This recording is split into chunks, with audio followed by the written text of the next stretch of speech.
I've been getting emails, right? I'm still getting emails like, well, I mean, if the Blackhawk existed back then, how come we never heard of it? Well, because it was torn down. Also, it was in a part of town that people told you not to go into. It was also, even back at that time, 1946, 1948, 1950, the Tenderloin was popping, but jazz was like hip hop. Back then it was like, only the beatniks and only the people in the fringe society really got into jazz. The club launched the careers of, yes, Johnny Mathis, Dave Brubeck in a way, Jerry Mulligan, Cal Tjader, all had extensive periods in the beginning of their career where the Blackhawk, I think, helped them, build up their chops and get some exposure and in some cases make records. It isn't the music history that I think gets top billing in the San Francisco story, but maybe should. Blackhawk was, I think, a place where that world was able to sort of break into a more widespread consciousness. And this is our listening station of sampling of music recorded at the Blackhawk. 5 songs, I think, kind of representing the variety of folks that would have played there. Miles Davis, hands down, is probably the most famous recording at the Blackhawk.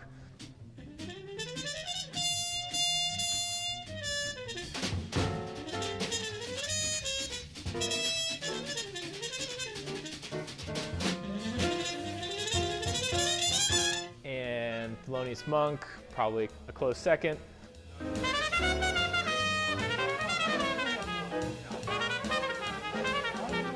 Cal Tjader recorded there.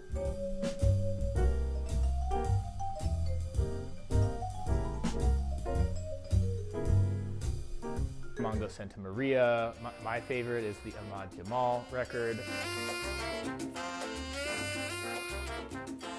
And a bunch of other folks played there as well. Count Basie famously crammed a small big band onto its tiny stage. Billie Holiday and Lester Young played their last West Coast states, which would have been probably in the earlier portion of the club's existence.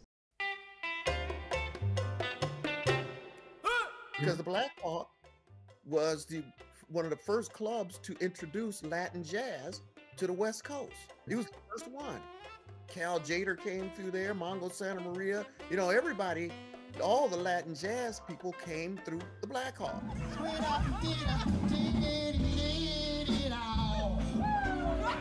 Didn't know that this club existed. Didn't know that this was a venue for artists, Black artists, for people to be discovered, like you said, Johnny Mathis and so many others. So I'm learning a part of my own history, a part of my San Franciscan history that I did not know. It's important for me to be here because, first of all, to be surrounded by these amazing musicians and just to be a part of this community, a part of this music making. It's my favorite thing to do. You came a long way from St. Louis. And I think it's important to have different voice types.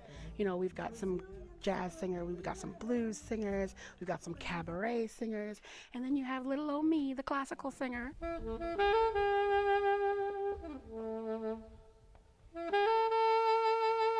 Also, we knew John Handy was out there teaching at San Francisco State. Turns out John Handy played at the Blackhawk and he knew Eddie Duran.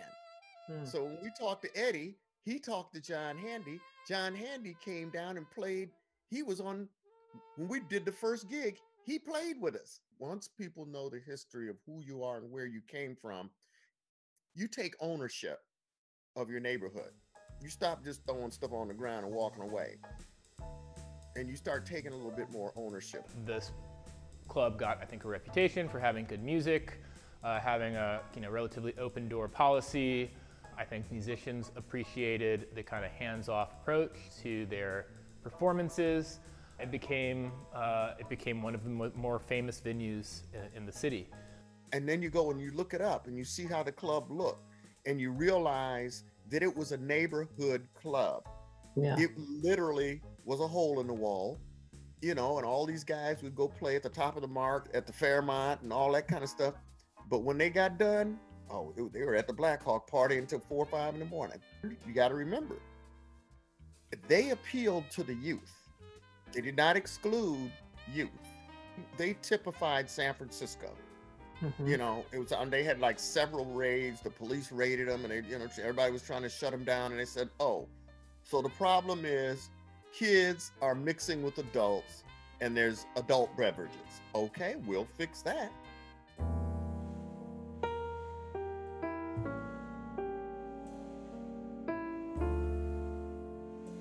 I think was demolished in the mid-70s, perhaps 1975, by the current owner, which is the SEIU Local 87, became a parking lot.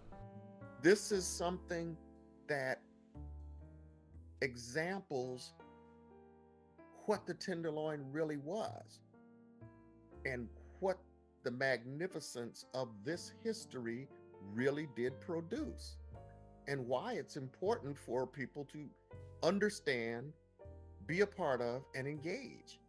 This sentence does maybe kind of encapsulate what makes it such an interesting place, is that you had this kaleidoscopic mixing of people who would gather there to hang out and listen to music. The legacy of this music too are those places and spaces where it can be celebrated and enjoyed and shared. Why I don't know about it? Because where would you learn it if you're not a musician or if you're not connected to a musician? I'm not a jazz musician. I'm connected to jazz musicians, which is why I have an understanding of what the Tenderloin is, which is why I know what, you know, this is all about. But where else do you learn this? They certainly don't teach it in school. It's amazing that at my age, in my 4th decade, I'm still learning. It is a great thing. I'm a lifelong student. I have not a problem with that. Oh, why?